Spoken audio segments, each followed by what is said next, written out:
সবাই কেমন আছেন? সবাইকে জন্মাষ্টমীর শুভেচ্ছা। আজকে আমার গোপালের জন্মের দিনে তাকে আমি বিশেষভাবে স্নান করাবো।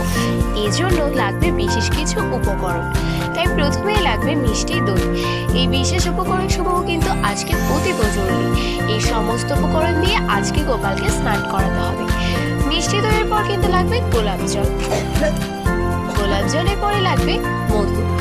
মধু কিন্তু গোপালের খুবই প্রিয় একটি জিনিস। এই সমস্ত উপকরণই কিন্তু আজকে জরুরি। মধুর পরে লাগবে ঘি। ঘিয়ের পরে লাগবে অগুরু। অগুরুও কিন্তু আজকে একটি বিশেষ উপকরণ। এই সমস্ত উপকরণের পর যেটা অবশ্যই লাগবে সেটি হলো ফ্রেশি লিকুইড দুধ। দুধ দিয়েই কিন্তু আজকে গোপালকে স্নান করানো হবে।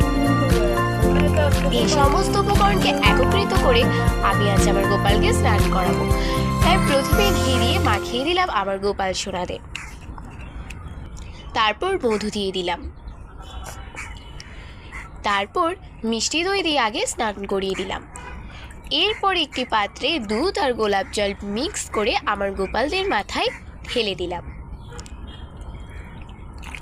হরে কৃষ্ণ। সম্পূর্ণ হলো আজ জন্মাষ্টমীর দিন আমার গোপালের স্নান।